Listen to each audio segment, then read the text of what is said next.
가을 한파의 역습, 땅이 갈라지던 가뭄, 하루 만에 폭우 후 급강한 냉기 습격. 어제 하루 중부와 남부지방은 물폭탄 같은 비구름에 뒤덮였습니다. 강릉에는 무려 80mm 가까운 집중호우가 쏟아져 가뭄을 해갈했지만 기쁨은 잠시뿐, 곧바로 북극급 한기가 한반도로 추락합니다.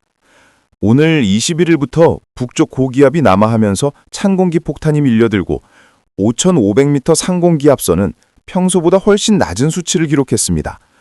이는 차가운 대기 덮침을 의미하며 동해 태백산맥 일대에는 강풍이 몰아쳐 서쪽은 늦더위, 동쪽은 급냉이 나는 극단적 대비가 벌어집니다. 주요 도시 낮 최고 기온은 21에서 27도, 동쪽 지방은 바람의 팬 현상으로 서늘함이 더욱 극심할 전망입니다.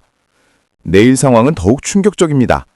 일본 삿포로 인근을 지나간 저기압은 동쪽으로 완전히 빠져나가고 한반도는 북쪽 한기 직격탄만 맞게 됩니다. 하늘은 맑겠지만 동해안은 동풍이 강해 체감 온도는 더욱 낮아져 초가을이 아니라 초겨울 같은 날씨가 펼쳐질 수 있습니다. 주요 도시 낮 최고 기온은 20에서 26도, 전날보다 확연히 더 떨어져 하루 만에 계절이 붕괴되는 체감 쇼크를 불러올 수 있습니다. 이번 급격한 기온 변화는 단순한 날씨 변덕이 아닙니다. 가뭄, 물폭탄 폭우, 북극급 냉기까지 이어지는 기후 롤러코스터 재난이 대한민국을 뒤흔들고 있습니다. 19호 태풍 너구리, 경로 예측 불가, 한국 일본 동시 비상. 마지막으로 가장 충격적인 소식입니다. 현재 북상 중인 19호 태풍 너구리는 역대급으로 진로 예측이 혼돈에 빠졌습니다. ECMWF 유럽 모델, 규슈 남쪽에서 방향을 틀어 도쿄 부근 상륙 후 동쪽 이탈. 독일 아이콘 모델, 규슈에 직접 상륙하며 한반도 남부까지 직접 향양. 미국 GFS 모델, 일본 접근 전 곧바로 태평양 동쪽 이탈. 캐나다 GPS 모델, 동쪽으로 갔다가 다시 서쪽 재돌파 시나리오.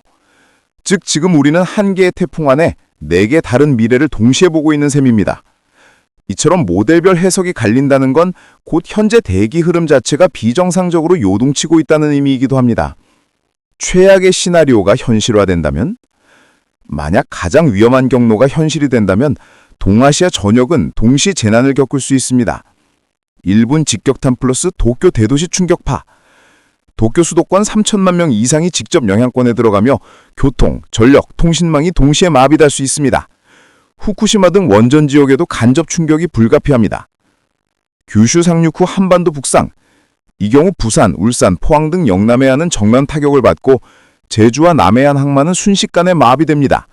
내륙으로 진입한 태풍은 산악 지형과 맞비딪히며 기록적 집중호우와 산사태를 유발할 수 있습니다.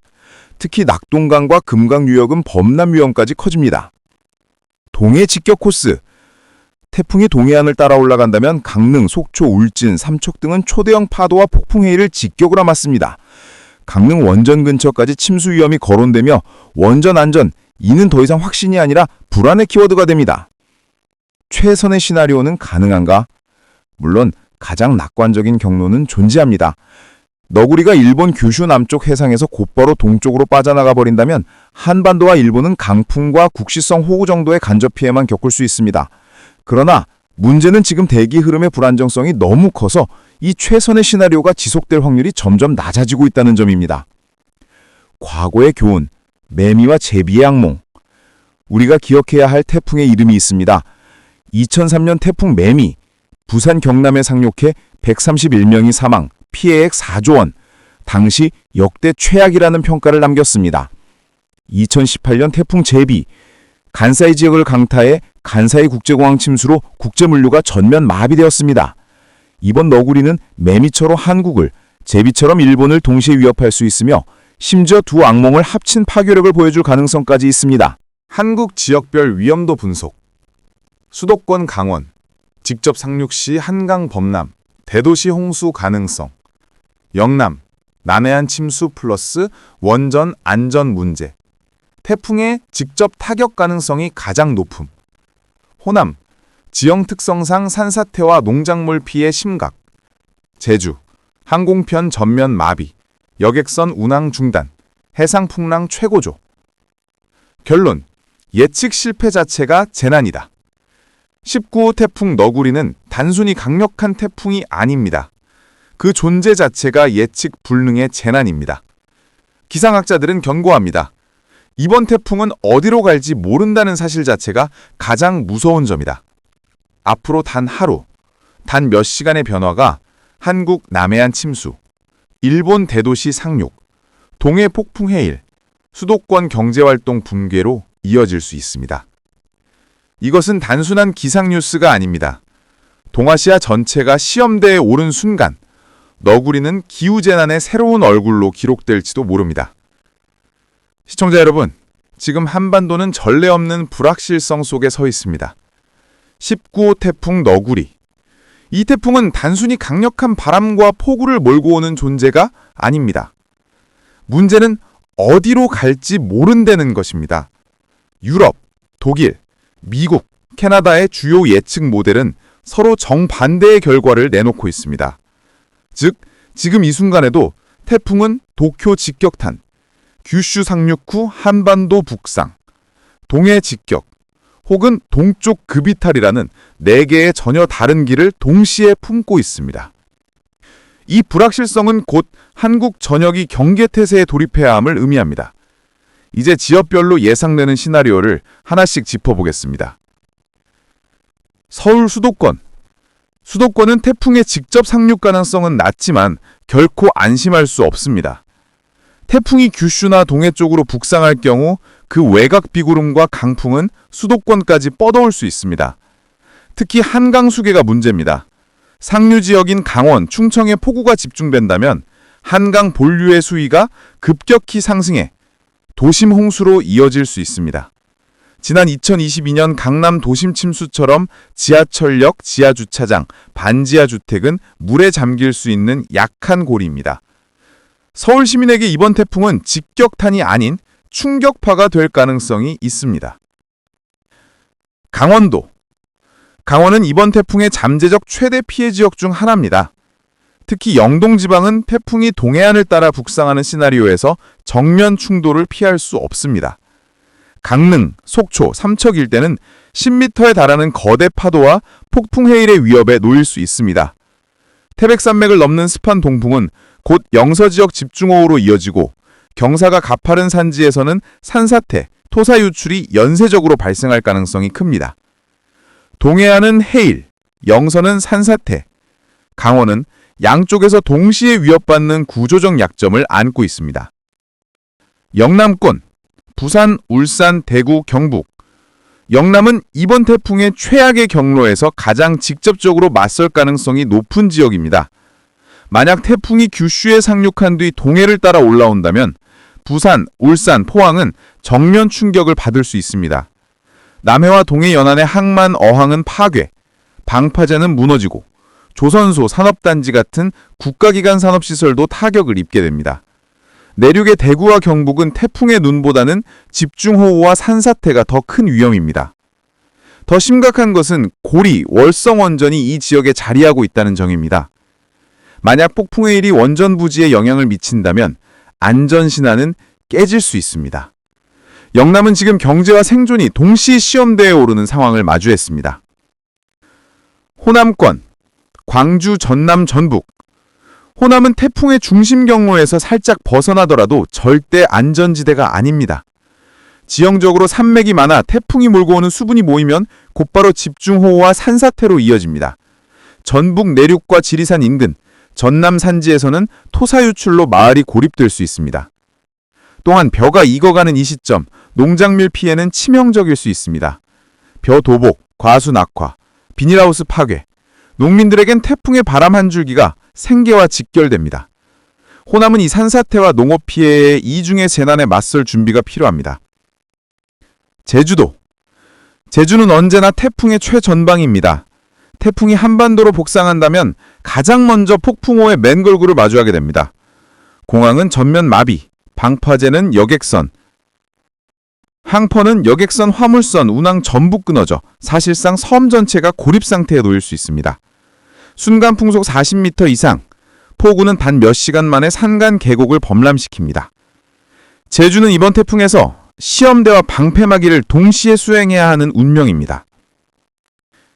19호 태풍 너구리는 지금 이 순간에도 도쿄를 향할지 규슈를 찍고 부산을 향할지 혹은 동해를 타고 북상할지 알 수 없습니다. 그러나 분명한 사실은 하나입니다. 예측 실패 자체가 재난이라는 점입니다. 수도권 홍수 침수 위험, 강원 폭풍의 일 플러스 산사태, 영남 태풍 직격탄 플러스 원전 불안, 호남 산사태와 농업 피해, 제주 최전방 직격 타격. 이제 한반도는 선택할 수 없습니다. 모든 가능성을 동시에 대비해야 하는 시대.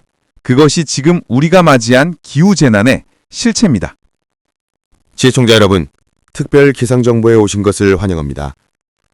거대한 자연현상의 무대인 태평양이 다시 한번 극적인 드라마의 막을 올렸습니다.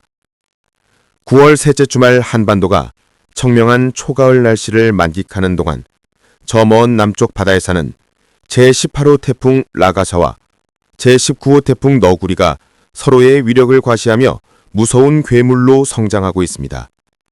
한쪽은 고요한 가을 하늘, 다른 한쪽은 요동치는 바다.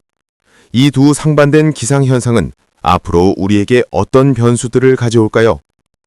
9월 21일 일요일 상세한 날씨 예보를 시작하겠습니다. 현재 번개를 동반한 저기압이 동해 중부상으로 이동하고 있습니다. 북동 기류의 영향으로 강원 영동 지역에는 비가 내리는 곳이 있겠습니다. 동시에 몽골 지역에서 발달한 고기압이 중국 내륙으로 남하하고 있는데 이는 전형적인 가을철의 한랭 던조한 공기 덩어리입니다. 몽골 지역의 아침 기온이 0도까지 떨어지며 본격적인 찬 공기의 시작을 알렸습니다. 이 한랭 고기압의 영향으로 북서풍이 다소 불면서 중부지방은 쌀쌀한 날씨를 보이고 있습니다. 누적 강수량을 보면 경기 남부와 충청 북부 지역이 70에서 120mm로 가장 많은 비가 내렸습니다. 반면 호남 동부와 영남 중남부 지역은 강수량이 10mm 미만에 그쳐 뚜렷한 대조를 보였습니다. 강릉에도 70mm 이상의 비가 내려 가뭄 해소에 큰 도움이 되었습니다.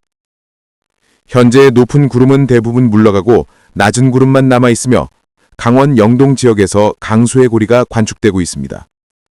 이제 시선을 서태평양으로 돌려보겠습니다. 제17호 태풍 미탁이 열대조 앞으로 약화되면서 활동 중인 태풍의 수는 2개로 줄었습니다. 하지만 남은 두 태풍이 심상치 않은 조짐을 보이고 있습니다.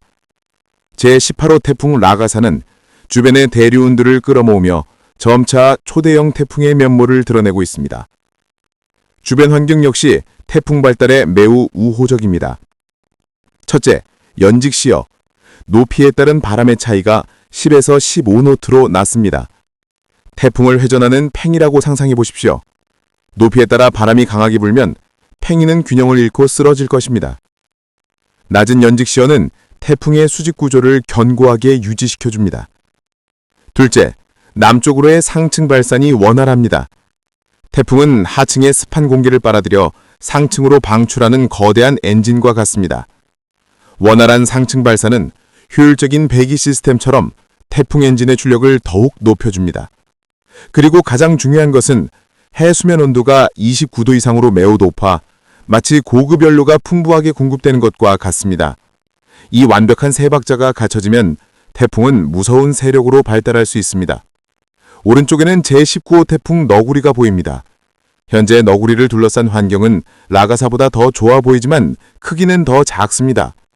하지만 위성 영상을 보면 하층 순환 중심 상공에서 폭발적인 대류 활동이 일어나고 있어 너구리 역시 매우 빠르게 발달하고 있음을 알 수 있습니다.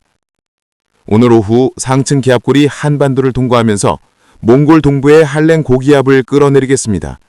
이 기압골 서쪽으로는 고기압이 발달합니다. 우리나라 부근의 등압선이 수직으로 서 있는데 이는 고기압의 등압선을 따라 찬 공기가 계속해서 유입된다는 의미입니다. 다만 저기압의 후면에 위치한 동해안 지역은 동풍이 다소 유입되면서 강원 영동 지역에 늦은 밤까지 동풍에 의한 비가 내릴 가능성이 있겠습니다. 낮 기온은 15에서 27도의 분포를 보이겠습니다. 중부지방은 24도 이하로 찬바람이 불어 대체로 쌀쌀하겠습니다. 하지만 북서풍으로 인해 팬 현상이 발생하는 전남과 경남 지역은 기온이 25에서 27도까지 오르겠습니다. 22일 아침 제18호 태풍은 필리핀 북동쪽 해상에서 맹렬하게 발달할 것으로 보입니다. 중심 기압은 960 헥토파스칼, 미합동 태풍경보센터 기준 중심 풍속은 90노트, 환산하면 초속 40m로 강도 3에 해당합니다. 강도 3의 태풍은 컨테이너를 전복시키고 항공 및 해상교통을 마비시킬 수 있는 파괴력을 지닙니다. 태풍은 시속 10km 이하의 느린 속도로 서북서진하며 괴물급 태풍으로 성장할 가능성이 있습니다. 한편 일본 남동쪽 해상에 위치한 제19 태풍 너구리도 우호적인 환경 속에서 빠르게 발달하겠습니다. 라가사와 비슷한 강도 3의 세력까지 커질 것으로 보입니다. 시속 20km의 속도로 서북서진하며 세력을 더욱 키울 전망입니다. 22일 아침, 만주 지역으로 확장한 한랭 건조한 고기압이 세력을 넓히며 우리나라의 찬 공기를 불어넣겠습니다. 이로 인해 아침 기온은 다소 하락할 전망입니다. 아침 기온은 13도에서 20도의 분포로 제주 지역의 열대야 현상도 누그러지겠습니다. 낮에는 고기압이 남동 진하여 만주 지역에 자리 잡으면서 동풍 기류를 유입하겠습니다. 낮 기온은 17에서 27도로 예상됩니다. 상층 기압의 영향으로 구름이 적고 서쪽 지역은 표현 현상으로 인해 기온이 다소 오르겠습니다. 서울은 26도, 부산은 24도가 예상됩니다. 23일 아침 상황은 더욱 극적으로 변합니다. 제18호 태풍 라가사는 필리핀과 대만 사이 바시 해협으로 진입하며 일본 기상청 기준 중심 기압이 935 헥토파스칼까지 떨어질 전망입니다. 제19호 태풍 너구리도 이에 뒤질세라 940 헥토파스칼까지 하강하며 두 태풍이 마치 세력 경쟁을 하는 듯합니다. 두 태풍 모두 중심 풍속 초속 50m에 달하는 강도 4의 매우 강한 태풍으로 발달할 가능성이 있습니다. 태풍이 강도 4까지 발달하면 몸집과 위력을 더 키우기 위한 마지막 과정을 거치게 되는데 바로 눈벽 대체 순환, 아이월 리플레이스먼트 사이클입니다. 이 과정은 태풍의 눈을 둘러싼 안쪽 눈벽이 붕괴하고 그 바깥쪽에 더 큰 눈벽이 형성된 후 안으로 수축하며 기존 눈벽을 대체하는 현상입니다. 이 과정은 보통 10시간 이상 소요됩니다. 영상에서 보시는 2006년 허리케인 오페의 사례처럼 기존의 눈이 사라지고 더 넓은 새로운 눈이 형성되면 태풍은 이전보다 훨씬 더 강력하고 거대해집니다. 하지만 이 과정에 실패하면 급격히 약화하기도 합니다. 23일 아침 한랭 건조한 고기압이 북한 지역으로 이동하면서 우리나라는 고기압 중심에 가까워지겠습니다. 고기압 중심권은 안정되어 바람이 거의 불지 않는 특징이 있습니다. 따라서 동풍은 다소 약화될 전망입니다. 아침 기온은 12도에서 20도의 분포로 평년보다 약간 높겠습니다. 낮에는 고기압이 서서히 동해상으로 이동하면서 서쪽에서 높은 구름이 많이 유입되겠습니다. 낮 기온은 17도에서 27도로 예상됩니다. 상층 기압능의 영향으로 구름이 적고 서쪽 지역은 팬 현상으로 기온이 다소 오르겠습니다. 서울은 26도, 부산은 24도가 예상됩니다. 24일 아침 제18호 태풍 라가사는 최성기를 맞을 것으로 보입니다. 바시 해협 중앙 부근을 통과하며 일본 기상청 기준 중심 기압이 920 헥토파스칼까지 떨어질 것으로 예상됩니다. 중심 풍속은 초속 50m를 넘어설 전망입니다. 여기서 기관별 예보에 차이가 있는데 한국과 일본 기상청은 풍속 50m/s에 강도 4를 예상하는 반면 JTWC는 풍속 120노트, 즉 초속 54m에 달하는 초강력 태풍을 예상하고 있습니다. 한편 미스터리한 태풍 너구리는 강력하게 발달하겠지만 이날부터 한동안 제자리에서 정체할 것으로 보입니다. 이 태풍의 진로와 세력은 모델마다 예측이 크게 엇갈려 여전히 큰 변수로 남아 있습니다. 24일 아침 고기압이 아열대 제트를 타고 빠르게 이동하면서 동풍은 점차 약화되겠습니다. 찬 공기가 물러간 틈을 타 아열대 고기압의 가장자리가 다시 남해안으로 북상할 것으로 보입니다.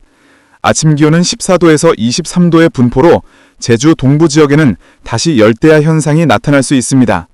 오전에는 중상층 구름이 유입되며 충청 이남 지역을 중심으로 빗방울이 떨어지겠습니다. 낮에는 상층 기압능의 영향으로 가끔 구름이 많은 날씨가 예상됩니다. 낮 기온은 16도에서 26도의 분포로 구름이 많은 중부지방은 24도 이하에 머물겠습니다. 호남 일부 지역에는 약한 빗방울이 떨어질 수 있습니다. 25일 아침 제18호 태풍은 홍콩 부근을 지날 전망입니다. 육상 마찰로 다소 약화되겠지만 여전히 강도 4 이상의 위력을 유지할 것으로 보입니다. 태풍은 중국 광동성 해안에 상륙할 것으로 예상됩니다. 초강력 태풍이 인구 밀집 지역인 중국 남해안을 따라 이동하기 때문에 막대한 피해가 우려됩니다. 한편 제19호 태풍에 대한 분석은 여전히 기관마다 다릅니다. 제자리에 머물며 용승 효과로 약화될 것이라는 분석과 일본 동쪽 해상으로 북동진할 것이라는 분석이 엇갈립니다. 더 많은 시간이 지나야 정확한 예측이 가능할 것 같습니다. 25일 아침 서해상에 접근하는 기압골의 영향으로 전국에 비가 내리겠습니다. 상층 기압골을 동반하기 때문에 비구름대가 다소 발달하여 중부지방을 중심으로 비가 내릴 것으로 보입니다. 중국에 상륙한 제18호 태풍으로부터 막대한 양의 수증기가 북상할 것으로 예상되는데 이 수증기는 25일 밤부터 영향을 주며 비의 강도를 높일 가능성이 큽니다. ECWMF 모델에 따르면 제19호 태풍은 이날도 거의 정체 상태에 머물 것으로 보입니다. 오랜 정체로 인해 차가운 심층수가 표면으로 올라오는 용승 효과로 태풍의 세력이 크게 약화될 것으로 안석됩니다. 26일 북쪽에서 내려오는 한냉고기압과 남쪽에서 올라오는 제18호 태풍의 막대한 양의 수증기가 만나면서 복잡한 기상 상황이 전개되겠습니다. 이 두 공기덩어리의 상호작용으로 남서쪽 해상에서 비구름대가 강하게 발달하며 주로 남부지방을 영향을 줄 것이라고 생각됩니다. 처음부터 말씀드렸듯이 제19호 태풍은 미스터리한 행보를 보일 전망입니다. 아직은 불확실한 요소가 너무 많아 섣부른 예측은 어렵습니다. 정리하자면 이번 한 주는 청명한 가을 날씨를 즐길 수 있겠지만 먼 바다의 강력한 태풍들의 움직임을 잊어서는 안 되겠습니다.